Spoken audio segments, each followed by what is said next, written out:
kind of provoked. So it's March 16th.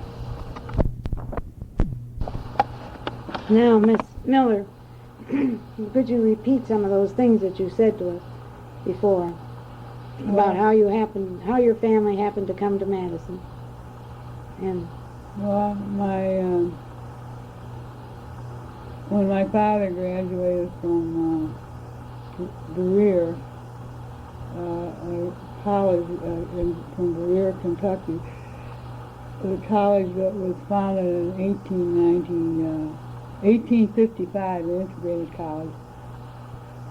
He came to Chicago to study law, and because his uncles had moved there, had been there since the Civil War, and and in the summertime he would come to Milwaukee to work in the old Plankinton house, and there he met Mr. LaFollette, and they became friendly, and Mr. LaFollette liked him, and he admired Mr. LaFollette because he was a legal scholar, and even though his family was furious, they wanted him to stay there and finish law. Well, he wanted to come and get the experience of working for somebody like Mr. LaFollette, so he came to Madison. he brought your mother here? Well, then my mother had met him when she went with his cousin to Daddy's graduation. And then their friendship started then. And Mama was educated at Kentucky Normal and Knoxville College in Knoxville, Tennessee. And she was teaching at the Kentucky State Reformatory. And then she decided to marry him and, come to Madison. So she came up to Chicago, and Daddy came down from Madison, and his mother came from Cincinnati. He was an only child. And his mother came from Cincinnati, and they were married there in Chicago. And then they came to Madison, and they spent their honeymoon at the Henderson's farm that was out there on Beltline. 1903. That's all right. How many children did your parents have? 6.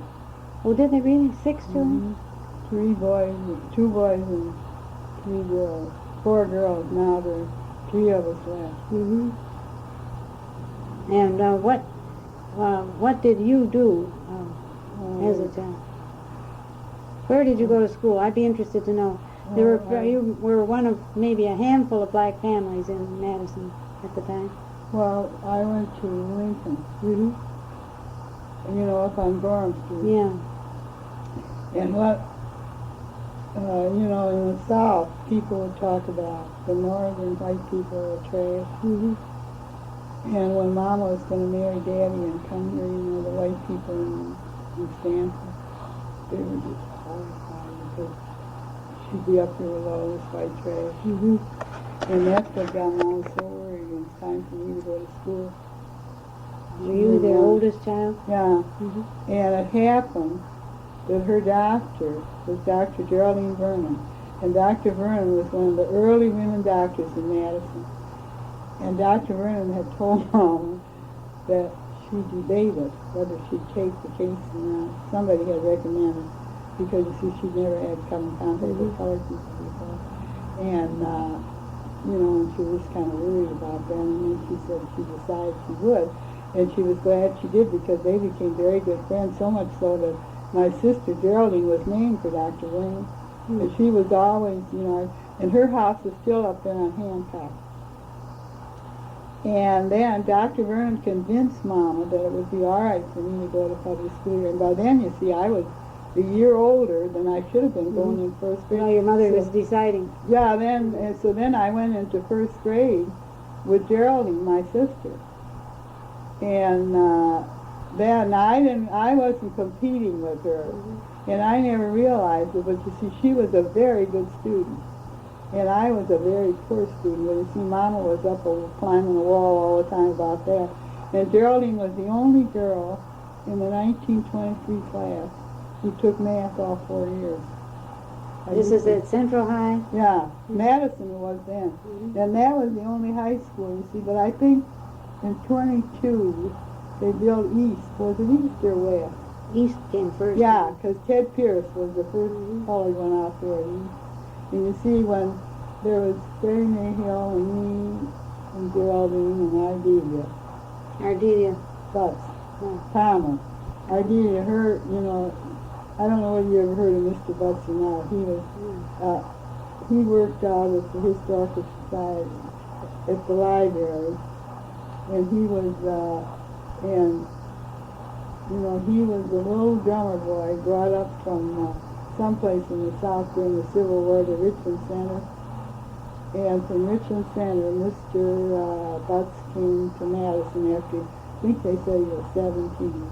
And then he had learned the barber trade, and he taught a lot of several of these older barbers the trade, because Mr. Singer, who had a barber shop up there on the corner of Blair and on Blount and Johnson, he had taught him, the barber trade. Well, then afterwards, Mr. Butts went off to the Historical Society, the library, and worked there.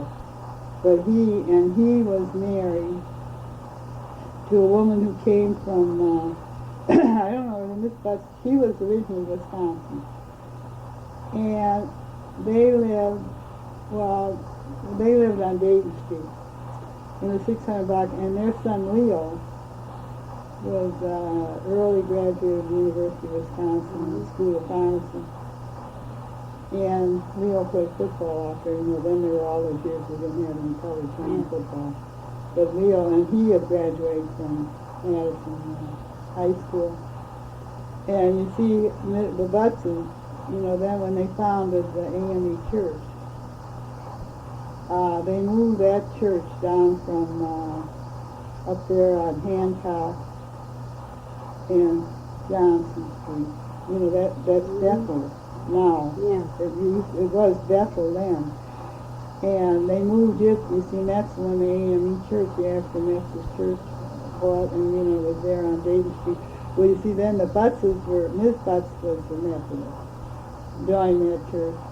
And then, did you belong to that well, church? then my dad was one of the founders in 1902. And then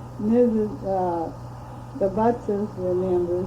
The Weavers bought a house on that block for an investment, because he had a store up there on Mifflin Street. And and the Hendersons bought a house in that block for an investment. And the church was there. Where you see, Daddy was devoted to that church. Mama always said that Daddy loved the church next to his family. And, because they had bought some property next door, and Daddy was sick.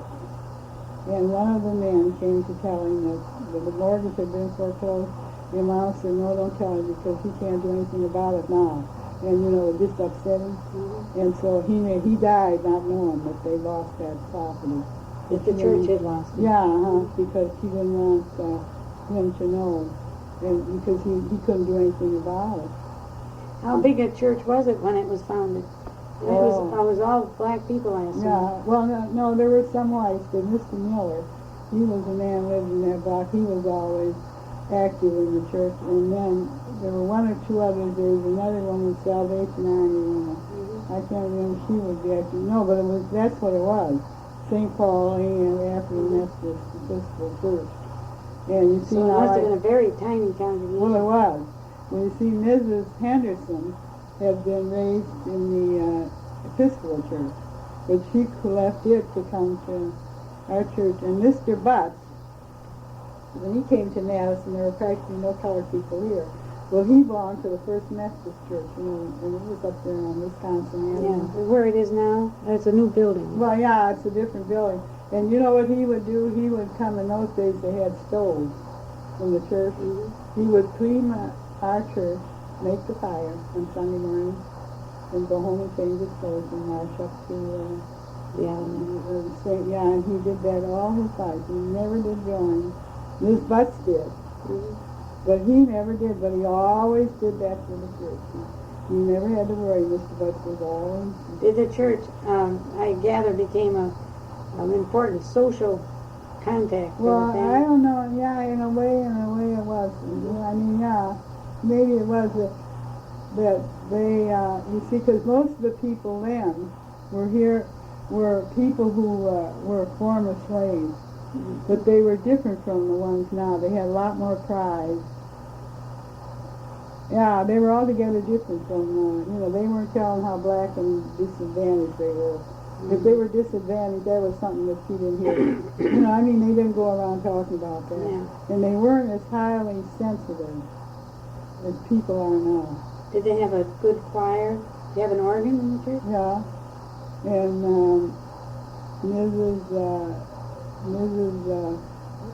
one of my always remember was Miss Horton, because she loved to sing. And she was, but they didn't sing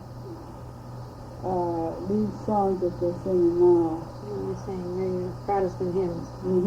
Yeah. I remember Mamie Anderson, who was a friend of mine, was a beautiful singer. Yeah, well, now they were Wisconsin.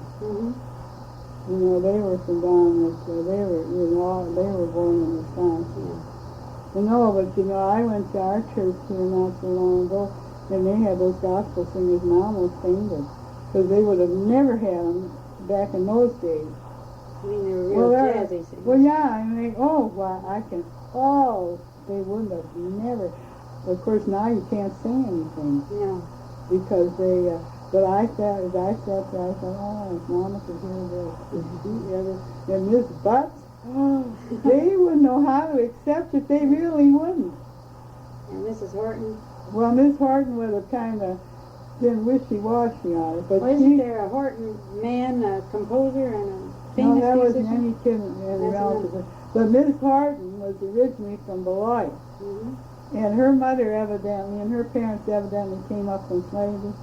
But her mother was one of the most dignified women I had, black or white. She was just a wonderful person. Well, you see, so many of those people had come from slavery, and came, and migrated here to Wisconsin, and they were altogether different from the ones that come now. When you and your sister Geraldine started Lincoln School, I'd be interested to know how you found it. Well, I don't enjoyed it? I don't remember being mistreated. You don't ever? No, I really don't. And everybody's digging up, how bad they fared. Now, this was something that happened when I was in Lincoln School. I was in 7th grade, World War I. And Mr. LaFollette, his stand against World War I. Well, he was run out of town back then. Yeah, I was in his corner. And we had Miss Ingram was she was a patriot. And you had, they had the kids doing everything. You bought stamps, and you did all kinds of, you did Red Cross and all that. Well, I didn't do any of it. See, I refused to do it because I wasn't supporting the war. Well, maybe I couldn't have just explained it, but I wasn't supporting the war, period, and I didn't do any of it. Well, when it came time to finish 7th grade, they said I hadn't finished it. And in the summertime, we went to the country in the summer, and that meant every morning I had to get up early in the morning and come and go to summer school. Well, then how did you get in from the country? Well, Daddy had a horse, and I guess one time he had a car. He was just first getting cars then, And then I went, I went in 8th grade. And when come time to graduate in 8th grade, they said I had finished. That was because you hadn't done the project, the work project? That was, so Mom and Daddy decided I had. So they went to, now my color didn't come into it. A lot of people, your opinions did. Yeah, but a lot of people would have said they did it to me, and I'm glad I didn't know that. I'm glad all these that are not here, that are here now, would have been telling me every other minute, they're doing it because you're black, you're doing it because the black, because my parents wouldn't have gone along with that black, but they weren't black. And, in color. And they went to Mr. Dudgeon. Who was the superintendent? Yes, and he studied it, and he decided I had finished 8th grade. And color hadn't, and I often think of that now. That never occurred, I never thought nobody never, and I cannot say that that ever came into it. the color, and now it would be a whole lot of confusion about you because you were black, this and that. And I think it is too bad. But you see, that segregation and discrimination has caused people to think every time you do something to them, it's because they're colored. And that's wrong. I think, and I can't go along with all these rapists. I don't care whether they're black or white. Yeah. But I can't make excuses for them just because they're black. Mm-hmm. And that's what, they almost want you to do now. Don't you think maybe it's improving some now? Well, I get often discouraged. I, had this program that I worked with at the campus with the black students. And I'm just amazed how well they've done and how those students that graduate from law school are well situated, working hard. And they're not here in Madison, some of them. Some are here. Well, you see, all the Negroes that I knew who came to Wisconsin back when I was younger, and they were all very upper class Negroes. Yes. And they were, they didn't dwell on their color. I mean, they recognized what it was all about. They knew, what their problems were. But they just didn't keep it going. Every time you saw them, it was just, and somebody looked at them. And now I know a little colored girl, she said to me, she goes to eat. Well, now that man is a Negro, a principal out there, and I understand that he treats all the kids the same. He's not, treating the white ones any different than the way he treats the black ones. Well, because, she thinks he treats them different, and he isn't as nice to them as he is to the white ones. Well, I've had people, tell me different. Yeah. And that, you see, that's what segregation, discrimination has done for so many people. It's caused them to, everything, they really don't have the same standards. One of the main troubles, I think, in Madison is that we still don't have enough open housing. I mean, people are still... Well, what about the housing? What happened to it? They passed the law. They passed the law, yeah, but there still is... It's probably economic, partly. Well, I'm not for, and I probably would be considered a bigot. But I'm not for all these women. I hear the other, one day at Tenant Union. This colored woman, she's a great big fat one, and she had 2 children, and no husband and another one coming on the road, on the way. Well, she was from, she had all kinds of complaints, and the housing, this and that, and so I said to her, well, where are you from? Gary, Indiana. I said, well, you've got a Negro mayor there, and everything should be, you see? Here she was, she brought her problem here, why didn't she stay in Gary with us? And that's what I think has caused a lot of the trouble. These people like here, they'll sit and say, they're here on our money. The white community isn't educated, and they think all these people live over here at Bayview. And the word is out that all these colored women coming here with children and living on welfare. And then they tell me there's some places out on Simpson Street where there's quite a few, and they're on welfare. And and I thought we worked for open housing. Yes, and we I did. thought we had it. And it's true that the population, I think, has scattered some. But for instance, the schools can't. Well, that's the part that now when my nephew Jackie bought a house, he wanted an old house, and he bought a house out in South Madison on Van Dusen. And a couple of his neighbors, our fellows that he had originally gone to Central with, to school, well, now there are 80 colored children. I got all excited at first, and I didn't want him going there because my grandma didn't want us in Chicago going to school, there with all these colored people that came, from plantations. I said, oh, well, they're here, he'll be going there, and nothing but trouble. Well, Jackie says he's going because he wants him to know all kinds of people. Well, that's pretty good because he would have a better opportunity of knowing all kinds of people than we have. His mama didn't want, because Longfellow was, a mixture of everything. So Mama didn't want her grandchildren going there. Of course, we were safe over where we were. Well, he bought a house out there. On Van Dusen. Yeah, and it's a house that was formerly, it was the Hand family. They were early Madison, South Madison.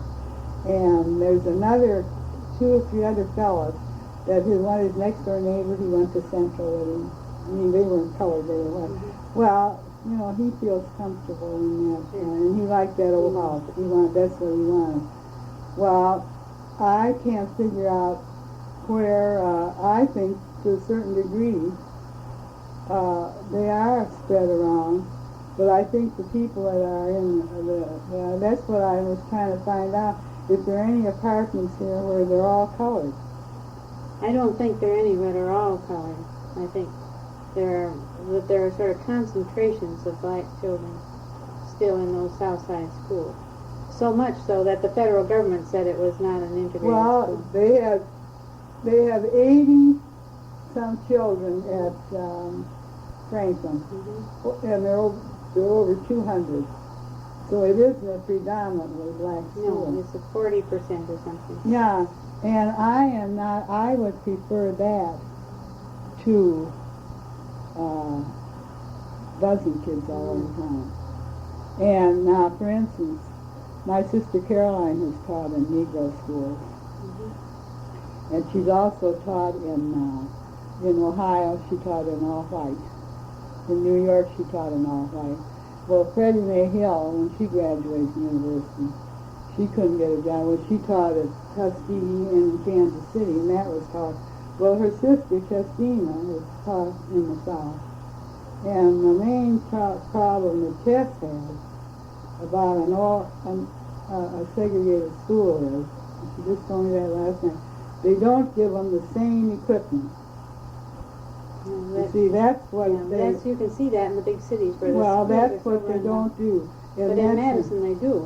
Well, that's what, and that's just like my sister, T.A.'s father, my sister's husband, Mr. Johnson, was the Negro supervisor of schools in Columbia, South Carolina. And they say that some of these colored ones and some of these white ones that they hire here, he wouldn't have hired them. And Caroline taught there in Columbia, and all of his children. The reason why I think, Columbia must have had a good school, because everyone, and they were all, he had 2 boys, and I guess it was 5 girls. They all went on to graduate school, and they all finished white, and they all got masters, and really, and like C.A., he was an exceptionally good student in science. Your mother never, she taught before she was married, but not after. No, but the point about it, and that's one thing that I will notice that. A woman that was a friend of mine who was white, and she had, I don't know, some trouble anyway. She had to go back to work, so she had a rooming house here. Well, what she did, she could go back to university and get a master's and then get a job here. Well, Mama wouldn't have been able to do that. You see what I mean? And Nelson, just like Freddie and Gerald and all of them, the colored and Jimmy Tyler, that graduated from the university here. And had gone through the public schools here. They couldn't get a job here. They had to leave Madison. Well, yeah, you had even jobs for the state. You had to, you didn't have, these colored people that are here now have much better opportunities in that way than we had. But I don't think they had as much bitterness. How do you account for that? How do you account for the fact that people like your mother and father and other people were not bitter, didn't raise their families to be bitter? Well, I think it's because of their intelligence. And their own dignity. Yeah, and then because Mama felt, she was as good as anybody, and she had had a good relationship with white people in Stanford.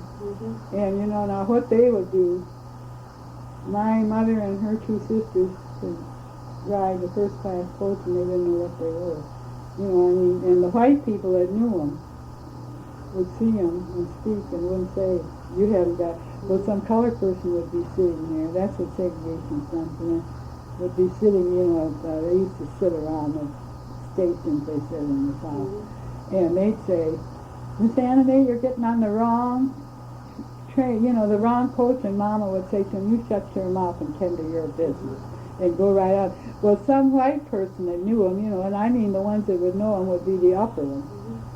They would just say, hello, Anna Mae, and they wouldn't say, what are you doing in here? And all. They just liked her. And they were, light skinned. She never committed herself to be. No, and so whatever they didn't sit around. You see, Daddy was always interested in solving the problem, and not just coming up all the time with and so I really didn't grow up feeling inferior. Yeah, I mean, I knew all about it. I knew all the Negro history, and I knew all about slavery. And that's one thing I must say for my grandmothers. Oh, you had two grandmothers? Yeah, but they were, and the Millers were people that thought there was nobody any superior to them. My other grandma, she was more quiet, and she didn't have, but my aunts, they didn't think anybody was inferior to them either. Well, Grandma and Uncle Jimmy, I can't imagine them ever thinking they were inferior, because they didn't have that appearance at all, period. And that, I think, helps. But when somebody's sitting around telling you about how the people treated them, and whatever the Millers were, life and slavery was, they didn't relay it to us. And one incident that I always remember quite well was when we were visiting in Kentucky, in Richmond, and I was a little girl. And Uncle Jimmy and a friend of his were going to see the Millers. And the Millers evidently were the ones that the Millers, that they had been, owned in slavery. Well, they went when we all three went. And when they went to the door and rang the doorbell, this little colored girl, she was evidently the maid or something, and she would look, and when she saw who it was, she ran back and hid. And then she'd run and peek around the corner, and it made Uncle Jimmy so mad, he started swearing at her. And the woman of the house heard it, and she come running down the steps, Jimmy, Jimmy, Jimmy, and threw her arms around me, kissing me. You see, that was their relationship with those, with the Millers, just the Miller. And you see, when their father came out of slavery, he bought a farm. Well, it's just like C.A.'s grandfather. Who is C.A.? Well, that's my sister's husband in Columbia, South Carolina, in Fayetteville. But he bought land, and now they had over 1,000 acres of land. And here a few years ago, they celebrated the 100th year of the Hodges owning that land, and the governor sent a letter, and all the prominent people in South Carolina sent, congratulations. And they had a booklet. I always said to see, I said, I wish I had it to show you. He said, well, that's not Wisconsin. I said, no, but it shows what you see. And when Miss Johnson, and she'd say how her father would buy a few. Now his mother is 92 years old, and some of those houses are still on that land, and one old maid's daughter and out there, and they have not checked. They've got good houses. Well, they didn't grow up, you see. Well, in fact, when Ethel would talk about, one of them went here to graduate school, when she would talk about the man who was superintendent of schools there in Columbia, well, he just was a real good friend of theirs. I mean, regardless of the principle that they had, he was a good friend of theirs. Doesn't it and hurt? He had regard for him. Doesn't it hurt you some to see these caucuses on television where the Democrats get together to see in the southern states the black and white people at the same meeting? And yeah, can you imagine what you call Jesse Jackson. No, this other, the one that had the Negroes all sent to jail down there in front, Oh, he's yeah. supporting Jesse Jackson. George Wallace, yes. Yeah. It really is. I think Jesse Jackson is making a great contribution to get these people registered to vote. And I'm not real crazy down here. But I like him. I think he's charming. we have a friend of mine who was a librarian here. She wasn't from me. She sent me money. But somehow or other, I just, there's something about him that I don't like. I like him, but I don't think he's really qualified to be president. He hasn't had the right kind No, of you experience. see, what I've been worried about is the fact that he had that education program, and he didn't do anything with it. Yeah. And and that's what I think he would have proved himself, because he has a terrific ego, and I think he's on an ego trip. He isn't like Dr. King. No, or Andrew Young, I think. No, he Would be isn't a there. fine, yeah. He isn't in there. He's got a lot more, than he's got. But yet he is proving a point. Yeah. Because you can't. And, he got 10 and 20% of the votes in some of those Yeah, states. That makes the he difference. is. Yes, he is. He is proving it. And when they say it couldn't be done, it can be. It can be, yes. And that's what. That's the one thing I appreciate about All the it. black mayors and legislators that we've seen and are delegates supporting and him.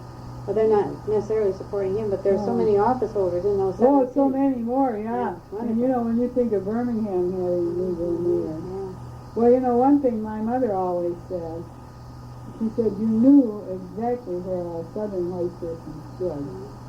He wasn't a hypocrite with him. And so you didn't have to fear him on that basis. If they were your friend, they were your friend. How many did your brothers and sisters stay in Madison generally? Yeah, see, nobody went.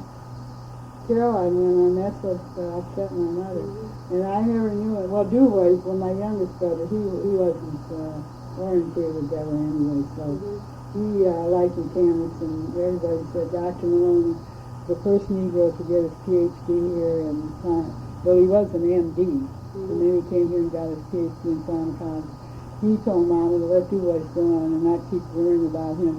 But my other brother, everybody thought William was going on to school for chemistry. And you know what?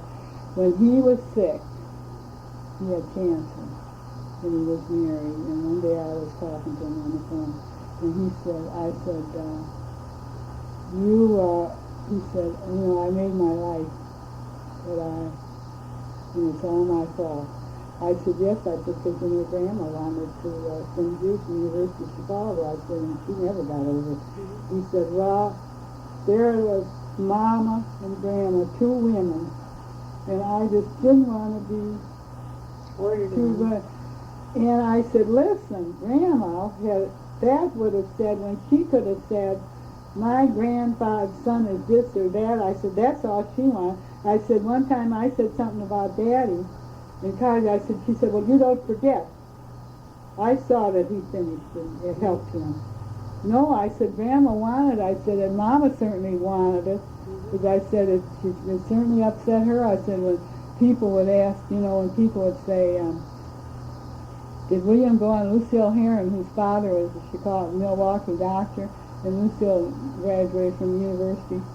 Whenever she's dead now, whenever she'd see it, she'd say, well, did William go on? And that's what, no, Mama was all upset because we didn't go on. You didn't go on. Oh, no, I had so much trouble with math. Now, maybe if Daddy had lived, he would have, he would have coached me, in math, and I was just really, and then I thinking afterwards, when I think about it, you see, Caroline said that my younger sister, she said, well, you know what Mama's trouble was? If we didn't do this and that, she thought it was a reflection on her, and she just couldn't take it. Well, really, she couldn't. And May got married young, and that really, but what we have made up to Mama is the fact all 15 nieces and nephews have gone to college. That's all of May's children. Well, and Caroline and William. And plus the fact that now there's 3 nieces, great nieces in college, and 1 great nephew. So I said, if Mama can look back, then she'd say, well, It's worth it. we were, she figured that we were such a disappointment. But that would have satisfied her because all of Mae's kids, and then my sister Geraldine, and they her 3 boys and 1 girl. You had a nephew who was the Equal Opportunity Officer in Minnesota. Well, yeah, that's Grammy. You see, Where is he now? Well, he's still up there. I don't know why he had applied to the Urban League here. I don't know why he wants to come back. But, they just have a love for Madison. But he, when his boy's in college now, and he was in law school one time, and I thought maybe he would have gone on with that because his uncle was South Carolina but lived in New York. Got his doctorate here, and then went on to and was working in New York in the welfare department or something, and went on to law school and got a law degree.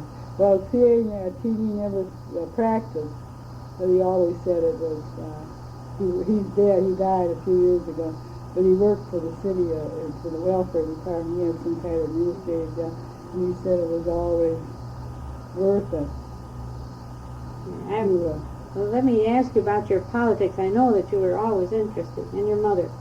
Yeah, you were interested in we politics. were LaFollette progressives. And all your life, you were active. Yeah, it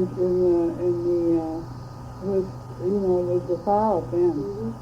And of course, then afterwards we did, join the Democrats, which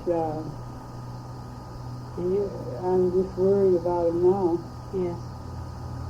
Now we've had Who do you think's going to win the nomination? I hope Mondale will, but I don't know. But I don't think that we can say that Reagan can't be beat now. I think he can be. I think. You do? I think everything is. Well, I can't understand. He comes from that little poor town down there in Indiana, and his father was on WTA. And how can he be such a conservative when he really was that little town he came from, that is just a poor town. And he grew up poor. And the college he went to certainly wasn't one of the outstanding. What was that? Eureka College? Yes, that wasn't, a high-rating college. If he'd have gone, to some other, the University of Illinois or something like that. But there he at Eureka, and coming from that little town, and how he could be so conservative. And of course I don't know who her father was, but her stepfather was a doctor there in Chicago. And that, so they didn't have that much, to back them. I don't know how, and I never thought he was such a great actor. Well, he's a pretty good actor now, I think. I don't see how people can stand it. Most of the time I can't even look at him with a certificate. I know. Oh, he is really, he's a dangerous man. I suppose, were you and your family great Roosevelt supporters? Well, it took Mom a little while to kind of get to the Democrats, but that was, he was different. Well, in fact, what happened here, after Bill disbanded the Democrats, The progressives. Well, then all these people that really you had known as liberals and everything had gone to the Democrats. So that was one of the things that would influence us. So you were comfortable with the Democrats? Yeah, because it wasn't like the old line Democrats. No, I can remember that in the very early days of the Democrats, you and your mother were always there and always part of it. Yeah, well that was one of the reasons, because so many of these people, you knew the Rices, and all those people, they had been the follow people. Yeah. And that was the part that would influence us people that had been, there in there, that they would go into the Democrats. As a little child, I gather from what you said that you are a young person. You felt the controversy surrounding you had nothing to do with your color, but with your political views during the First World War, for instance. Yeah, that was it. And that you didn't participate in these projects. What happened? Did you just say, I won't do it? And well, I just didn't do it. And my sister Geraldine, she was busy doing it all. Mm-hmm. And they didn't insist, my parents didn't insist that I do. But the thing that I had thought about since then, when so much of the color, thing came now, that everybody brings that in the first thing. If you're colored, well then it's because you're black, you're this or that. Mm-hmm. And that's what I think is very unfortunate, and I'm glad I didn't grow up in that. And a lot of colored people said, Mama thought she was so much, and I'm glad she thought it, because you see, she passed some of that on to you that you didn't think. You were so low that everybody could walk on you. Did you feel you were discriminated against in when you were looking for work or anything? Well, I can't say, but yet you just knew what was use in applying for a job, a certain kind of a job you knew you weren't going to get. What was the use in applying for? Now, Mrs. Guy, if you were ready to teach, what was the use in applying? And then the other thing about the housing was, Daddy he bought wherever he wanted to, and he owned some property in South Madison. And when they first started planting Teagues Avenue and out there, well, Mom said that's how stupid Daddy was, so he should have, bought something out there. But no, it was too far. He wanted to be closer, and he had the place in the country. Well, there was no problem. You see, the people, like Shepherds, and then they bought in Northern Court, and people did, and then of course there were some that started buying out there in South Madison. Well, and they wanted to, and then those people that bought on Dayton Street, well, that was all right. But no, I can't say that I grew up thinking every time somebody said something to me, it was because maybe some white kid had the same problem. You found in school there was no problem. As far as I'm concerned, I can't say that I was mistreated. Mm-hmm. And my color never came into it when I didn't do those projects. What about your nieces and nephews who grew up here? Have they had any? Well, I didn't think they had, as far as I have known. Billy and Scranny, I don't think they did, because Scranny was in everything in Central. Mm-hmm. And certainly your sister May's children were some of the famous athletes, weren't they? And they were, one thing, like some of the kids, like Gilsey and Chestina, they went away to college school, mm-hmm. because they thought it would be, then they'd meet young colored people, because there weren't any much to meet in Madison. And that was one of the reasons why they went, and then also to get to know everybody. Mm-hmm. And the Negroes that came to college back earlier days were more intellectual than these that come here now. Yeah, I think that's probably true of everything. Students generally, don't you? Yeah, because I'm shocked at what comes here now, white and black. Mm-hmm. They're much more oriented toward jobs and, as you say, the Latin and Greek and so on. That's that's fun. Mm-hmm. Well, that was, now, you'd never believe that Mr. Bowles was a big, dark man, short. He had finished college, and he also had finished law school in his father.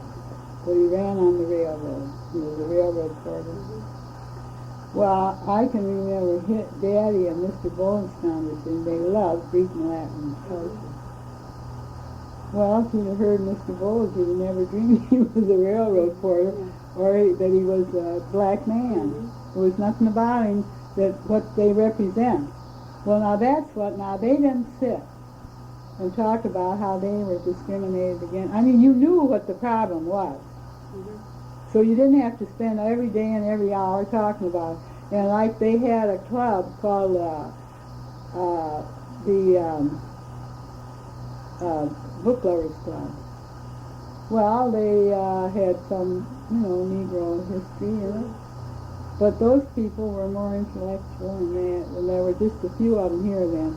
But they didn't spend all their time talking about what the white folks had done to them in Mississippi and all that. And that's what, is very disturbing to me now. That's all you hear. And, then that disturbs me. Because I'd rather go on and work for a project and just keep on talking about it. Were you in on the founding of the NAACP here? No, that was really Denise and that was almost our project. Mm-hmm. Tell me about it. Well, when when they brought the army here, the troops. Yeah, Second World War. They brought they had a segregated USO out there. Mm-hmm. Isn't that funny? Yeah, and so we heard about it. Now, I hadn't seen Denise and talked to her about it, but somebody had told me about it, and that the club women were going to run it. So this is the Utopia Club? Yeah, Mm-hmm. well, I went to the meeting, and they wouldn't let me talk. And so then, in the meantime, try to do something about it. And so the first thing that was done, they organized what they call Negro League. And they, and we got a few people interested. And then from that, somebody decided we'd have, we should have an NAACP. Well, Daddy had originally belonged to the Niagara movement, even though they didn't have one here in Madison. And in the 1920s,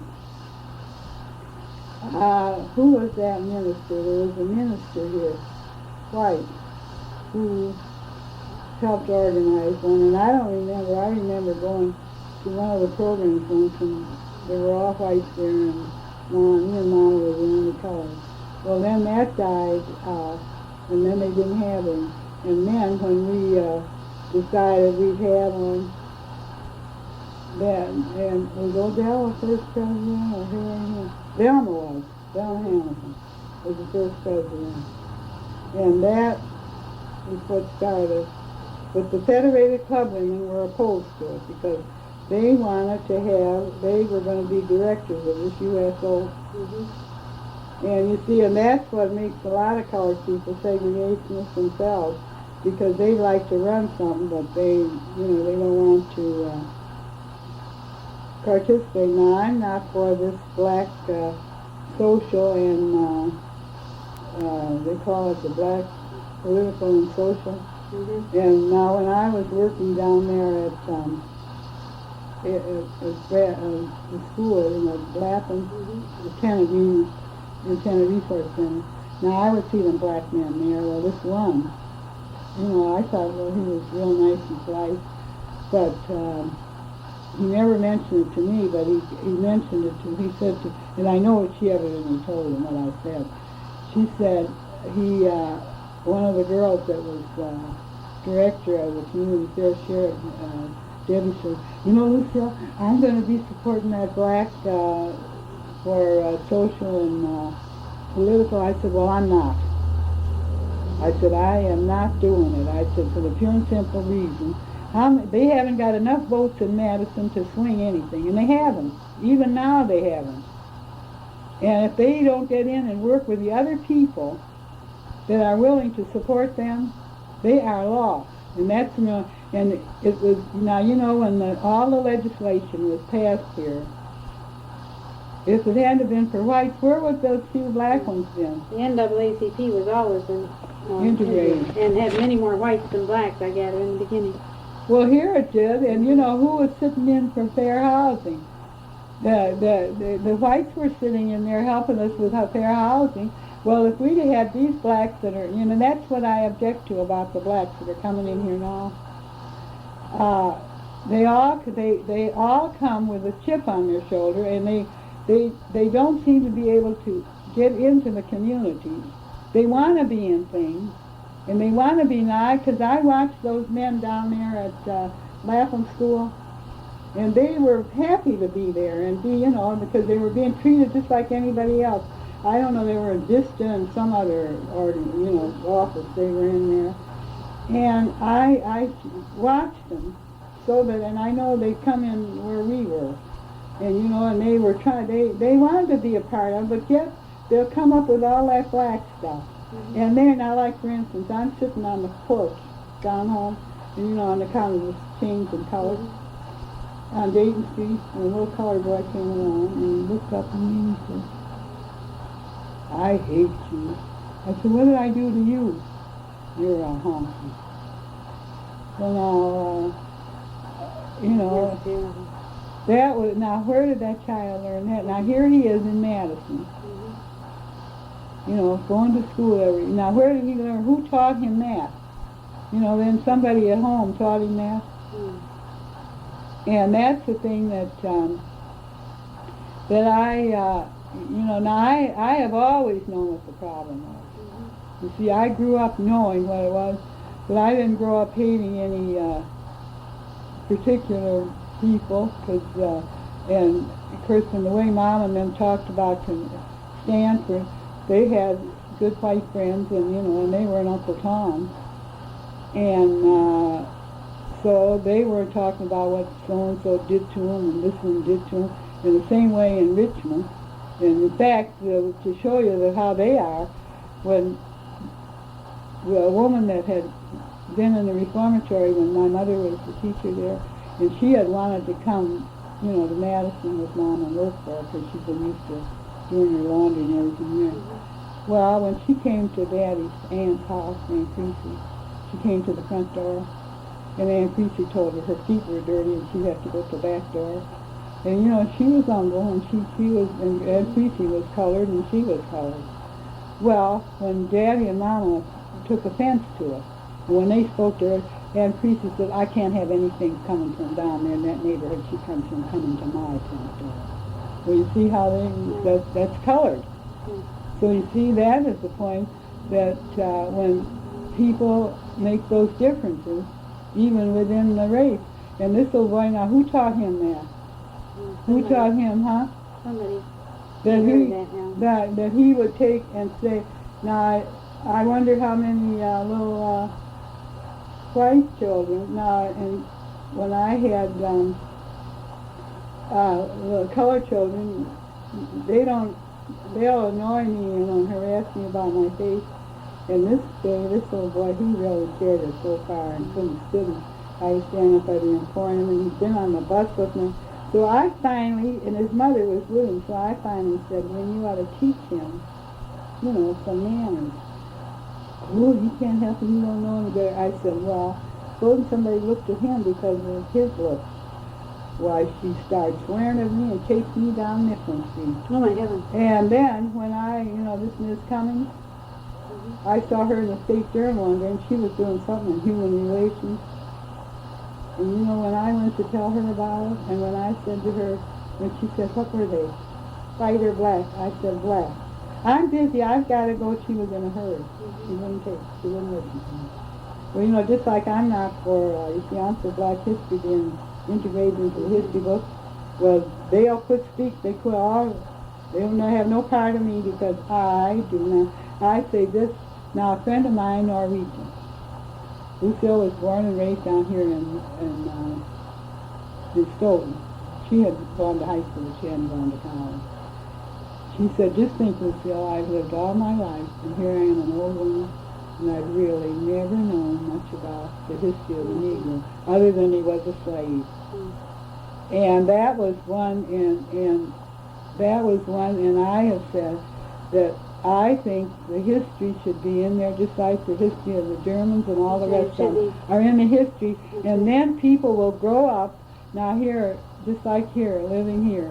Well, I don't have any trouble with these people. Most of them never came in contact with a colored person. They've got some colored, people living in here, 2 or 3 men. Well, they have never come in contact you know, I know now one woman that comes here all the time, and she's, you know, and she's really a good friend to me. She comes from up northern part of Wisconsin. She never has had any kind, all they know about them, or else you know something about them, jazz. You have all this black history. It means that the white people they're getting off the hook. White historians should be revising and improving what they're offering. Yeah, but you see, and now like they had Black History Month here. Well, now when Mrs. Guy, years ago, Mount Zion Church was down there on Johnson Street. Mrs. Guy, Mrs. Eunice, Mrs. MATC Guy, she was Mr. Guy's first wife. She would have Negro History Week there for a week. And there would usually be students here and people. But they talked about Negro History Week, the history of the Negro, absolutely. Well, I don't know what they're doing now, you know. Well, I just don't know what they're doing now. I can't understand. I don't read any history, although I will say, at church Sunday, a couple of Sundays ago, my nephew is superintendent of A&E Sunday School. I was so shocked when Jackie said, and I guess that's the reason why you asked me, because we knew I wouldn't sit through anything else. They said, we're going to have Negro History Celebration. The Sunday school is, and, you know, we'll pick you up when you can come. Well, I was absolutely shocked. Those little children had learned, you know, made a little talk on Negro, or take a certain Negro and talk about him, you know, that's been in the history. And that was really a shock to me, because these others haven't been doing that. Well, you know, most of them don't even know Negro history. The black ones don't. And they don't have any literature or anything. Well, they don't have any books. And I would want people to know that I am an American too. And that's what I am not for, that black history department out there. It's the segregation. It makes it worse, and the white people are deprived and by being segregated just as much as the black people. Well, you know, it's just like one time when this, you know, didn't have colored girls staying in the dormitory. Well, I just went out there, you know, just me and, you know, Miss O'Bale, you remember her. Yeah. And so she said, you know, talking, and she was trying to tell me how different they were. And then she said, well, now I don't want you to leave her thinking I'm prejudiced, because our handyman, I said, that has nothing to do with it. I said, a handyman, and I said, and I'm not being disrespectful to him. But that's different from a student going to college. And it is, and I don't care what anybody says. That's not being disrespectful to the handyman. You know, he was black, and I said, sure, he was just your handyman. He wasn't trying to compete with you intellectually. I think it's probably still true that a kid can come here, go to college for 4 years, and leave without ever talking to a black person or being a friend of a black person. Because there still are so few of them. Yeah, and they, you know, but I have come in contact. Of course, I don't talk the, you know, the color stuff all the time, because I talk on everything. When I get on Madison, you know, there are all these other things that I'm worried about happening to Madison. But most of these kids that I come in contact with down there at Tenant Union, they never had any contact. Some of them will even tell me that. They have never had any contact where they came from or since they've been here. And, you know, and it's all a brand new experience to them. I've always felt so. I learned so much in working with the minority students on the campus, because I was the only middle-class white woman that I knew that had an opportunity to really get to know what these young people were like and where they came from and meet their parents and all. That was a wonderful experience for me. I learned more than the kids did. Well, yeah, well, you know, and it can't help but be when you live in a community. You know, it's just like here in Madison. Well, you know, when we lived here, when we were born and raised here, you knew every colored person in town. And there were such a few, you see. And they weren't the educated ones. But now I'm not putting them down, because I preferred some of them to what's the educated ones here now. And they were Midwesterners, and they spoke, you know, their language, their sentence structure and all was Midwestern. Yeah. It wasn't, it wasn't Mississippi and all that you can't hardly, now a lot of them I can't even understand them. No, it really is. Huh? It's hard. No, I can't, and it makes me mad, and then it makes me sad, and I can't really understand them.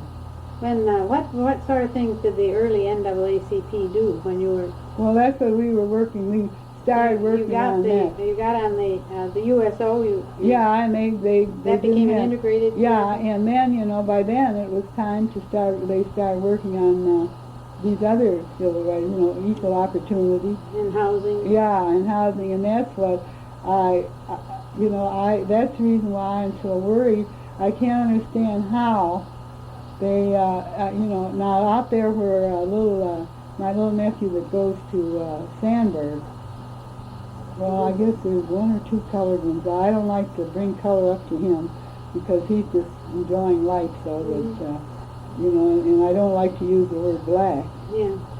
And I think there's one or two in that school where he is. That's the far east Sandberg, side. yeah. Way out, East Washington. And he, I think there's one or two out there. And then, of course, Jackie's little boy over here at Franklin. And then there are 80-some Negroes at Franklin. Well, then there are only 200-some whites, so I'm not worried about that. I think that's all right. Well, the federal government doesn't, I guess. That's the problem. But Chestina just said to me last night. We got a St. Pat's treat today. Oh, what? Oh, I didn't get him. Not within the last couple of years. Went to a party that somebody gave and invited all the black people in professional jobs in state government. And it was a large crowd of very nice young people that had moved into Madison because there were good job opportunities. These were not radicals and not scruffy looking. They were just very good professional people. And there are quite a few of them. I was impressed. But you're still so few that you have to go looking for them, kind of. You don't come across them. Well, you see, I am so anti that Black History business. And they all, until and I can't take it, and I get very angry about it. And then the other thing that I feel, when my father came to Madison, those are the days when Negroes, weren't educated. But Daddy, that made no difference to him. They were his people, and he didn't care how black and ignorant and anything else they were. He wanted to help them. And I feel that there's, now like May is going out there along Lincoln, helping little kids read. Yeah. Well, I have felt there's so much talk about one-parent family in Madison that I have felt that some of these Negroes should do more work amongst these one-parent, one-parent families where there's a mother and no father, and they don't do any volunteer work like that, and that's what disturbs me. That is true. Yeah, well, you see, and so these will, and then when you go back and try to go back in their history, you see, they, in many instances, they came from the lower, not that they weren't bad people, but they didn't come from the upper class Negroes. Most of them that come here have gotten their education, and this is the first good opportunity they've had, but they forget all about those others that are down in the gutter, you see, and there are a lot of them right here in Madison. You see, that's what disturbs me about them. But then they don't want any, you go around, you inquire, what are they doing for these disadvantaged? They're talking all about them. And whenever they get a chance to get up and make us feel, they'll do that. But they themselves, what are they doing to help? And you're very unpopular when you come up with that. Actually, their responsibilities are just the same as everybody else's. Well, that was just a joke. Well, no, but I mean, look at, I noticed when I'm up there, when I used to work up at the common market up in after school, the Mhm. Jewish kids would be coming there. You know, the synagogue was up there. Well, they were doing something for them. Mhm. And they, you know, they weren't you know, they were helping those children. And I think here that, you know, the high crime rate has disturbed me. You know, I mean, compared to the blacks, the number of the citizens, you know, the population of the blacks compared to the crime rate, personally, I think is high. Yeah. Huh? I don't know. I don't know anything Well, about now they don't put it in the paper all the time, black, but you see, as near as I can, you know, when I just count them up, when they do, you see, I cut them out and save them. Well, I think there's some things that, you know, now, that you can do. Now, for instance, like with Daddy, a man told me that he was in Michigan, and a man told him, if he ever came to Madison, to look Mr. Miller up. If he didn't have a place to sleep or something to eat or, you know, need a little help, he'd give it to him. Well, that was the truth. Because I never will forget there was a man living in the house, and you know, he was rooming over there in the house, and Daddy went over to see him, and I went with Daddy, and I was standing there. And this man was worried that Daddy was going to send him out to Verona because he was sick and he didn't have any money, and you know, and Daddy said no, he wouldn't do that. He would keep on till he found some of his relatives who would take him. And for sure enough, he found some. They didn't live here in Madison. But those were the days when you didn't run to the welfare every night. You see, you had a pride that you would also help somebody who was having problems. Well, now, when I see these today, and I don't see them doing anything, and that disturbs me. Now, I'm going to do a project, you know, if I ever get, I'm going to do a project up there at, when I talked to David about it, up at the neighborhood out, they have a lot of colored children coming up there. And you see, most of the children in Madison now, their backgrounds are very deep south. Yes. And half the time you can't understand what they're saying. And they're mostly very dark, and they're very sensitive. You know, they're just very sensitive. Well, I want to I'm cutting out of the papers, you know, all the papers I read, all the things about Negroes. I mean, you know, what's going on now. Not the bad things, but, you know, now that, it's like a woman who died recently, and about her work in the theater. I mean, she was never known, really, but yet that was something, well, different things like that. And like I think this about that little, what's called Billy. You see, that's good. Yes. Something like that. Yeah. Huh? Well, you see, that's what I'm interested in, bringing to those kids' attention, instead of forever bringing that they're the ones that's being kicked around. And you know, really, when I think about fellows that used to come here, you know, Negroes to go to school, if they didn't have money, they worked.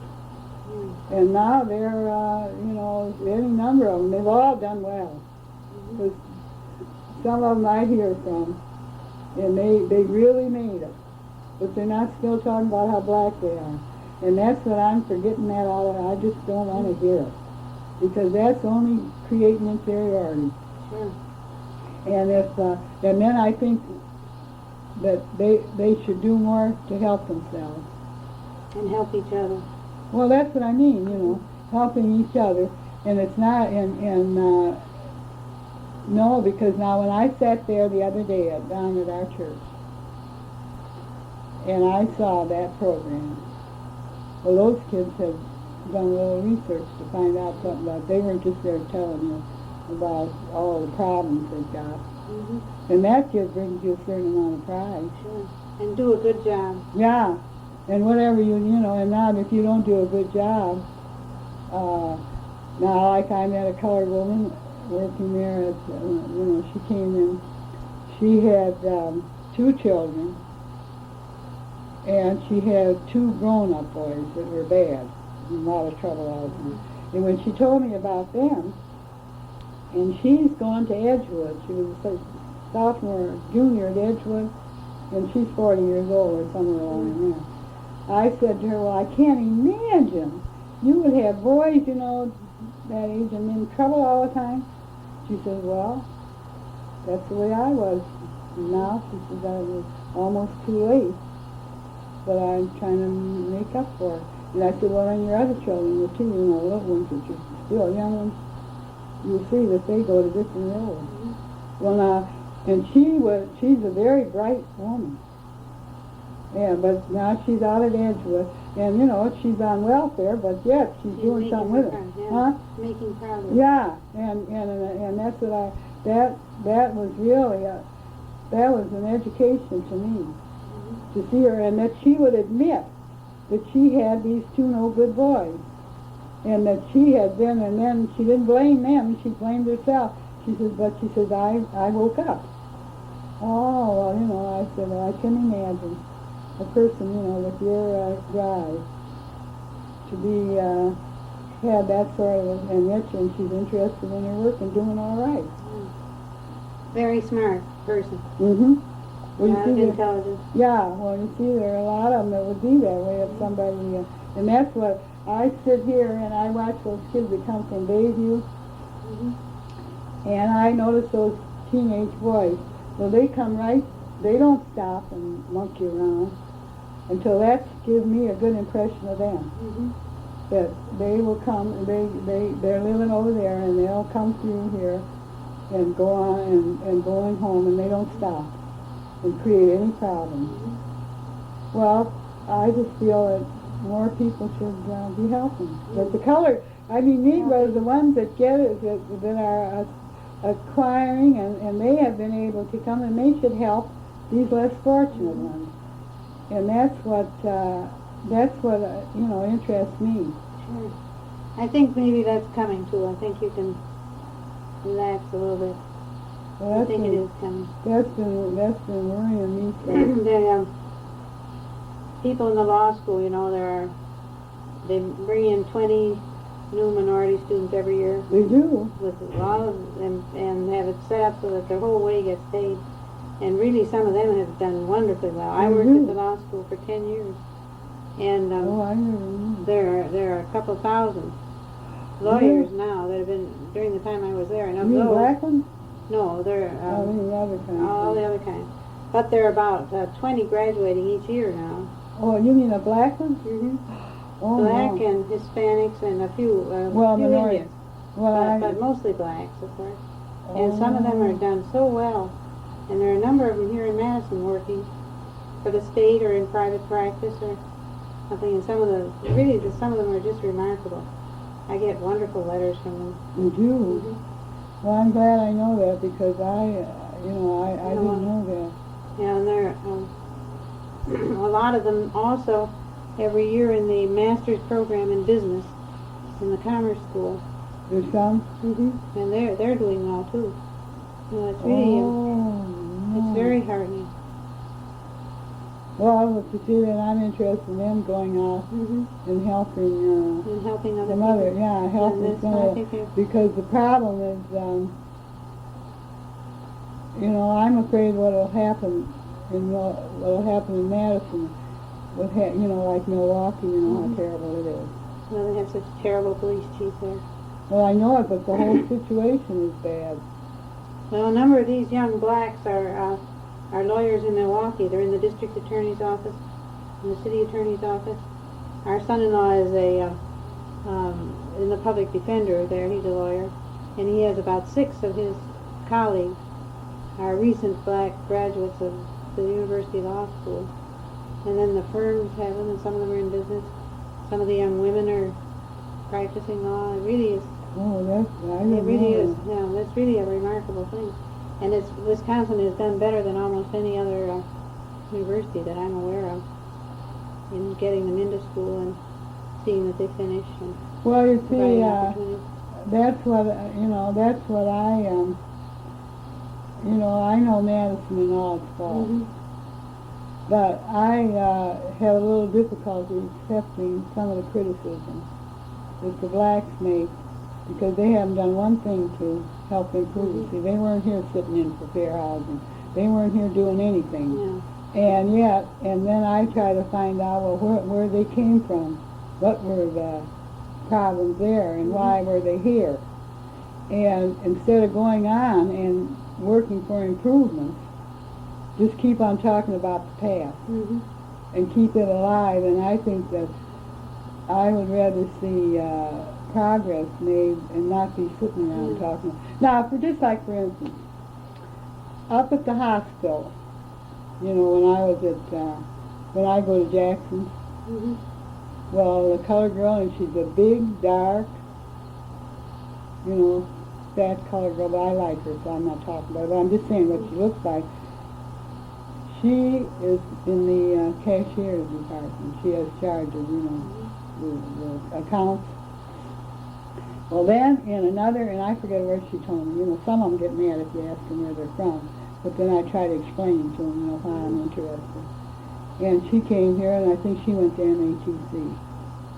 And everybody likes her up there. Well, then there's another one that works in the drugstore at the hospital. Well, you know, and then when I was over there at when we were over there at the hospital, now one girl, she worked in the cafeteria, and she was a pre-med student, you know, colored girl. Well, I can remember the time when she wouldn't have got that job with me, huh? Even though it's just working in the cafeteria. She certainly wouldn't have been a pre-med student. No, and then another one, she was going to graduate this year. She was just working there, you know, she worked so many days, you know, after school and, you know, different hours. Well, no, you couldn't, you know, get in med school here. And no, so there have been a little progress made here, and I would like to see less emphasis on black all the time, because it just upsets me. These children coming along now should be aware. People like you and others should be seeing to it that they're aware of the opportunities that are available to them, so that they will go out looking for. Well, you chance. see, and when we were coming along, those opportunities weren't there. And although I won't say that we were as bitter No, certainly. as these are now. Now, for instance, now I was just talking to somebody last night, and they were mentioning, Chess was telling me about a picture, and how Helen and Hazel Horton and most of them were dead. Well, now their niece, they couldn't have gotten a job, but their niece has got a very good job with the state. And then one of their nieces has works at Emporium. You know, she's a sales lady. Well, when they were coming along, they couldn't have gotten it. No, but so I'm saying that, you know, it is not a perfect situation. But it certainly is a far cry over. And when we were coming up, you didn't hear them sitting around, you know, they didn't have all that hate. And that is something that is, that I can't adjust to. And all that highly sensitive, because now, and like just like Chess said last night, well, the only thing that when she was saying, you know, about the segregated schools in the South, that they just don't give them the studying equipment. Yeah. And Mrs. Maype guy, this Eunice guy, she was a teacher in the South, and when she retired and came here and married Mr. Guy, he was a tailor here for years. She worked every year. She goes to Board of Education, you know, trying to get Negroes in the public schools. It took a long time. Yeah, but I mean, eventually, now, when I was growing up, I would have never thought they would have had a colored principal at East High. Yeah. No, I wouldn't have. No, they wouldn't have. And I don't know how many, there aren't that many colored kids there anyway. No, but there's a black principal at Cherokee school. Yeah, I know, but I never would have connected. So what I'm saying, things aren't perfect. But they certainly have gone a long way. And people should recognize the fact and should make the best of it. I mean, I really work on maintaining that, Yeah, because looking for in the some way they're opportunity. losing. That's right, they are. There Yeah. are fewer of them coming to college than there were 10 years ago. And nobody knows why that is. Well, it's just like here, I just read in Chicago paper that I was going to send a clipping to some Negroes here in Madison about the high crime rate, the high, gang, and they're all black. And you see, the thing about it, that somebody's got to recognize, I was in Chicago when the Al Capone gang, you've heard of them, Al Sure. Capone. Well, I was in Chicago then, and I worked at a dress shop over on Wilson Avenue and Sheridan Road, and they stayed open till 10 o'clock. And I'd get on the bus there at Wilson Avenue and ride, the elevator, and ride over to 51st in Indiana and get off and walk over to 4930 Indiana. Never had any problems. Well, You people wouldn't say dare. wouldn't dare do it today. Well, I said the gangs, those gangs, like the Al Capone gang, was in operation. But somebody like me or the average citizen, they weren't bothering them. But now those little black gangs, they're bothering everybody. And they go, in the public housing, how they hold them up and all that stuff. Well, that's what's making us enemies. You see, you see what's happening. Look at what what that man's doing in Washington to civil rights. How he's changing it all around, getting very highly conservative people. With a different view. And that's what worries me, that you've got to just think in terms of improving your conduct as well as the other people's too. And that's what worries me about Madison. But I didn't know there were that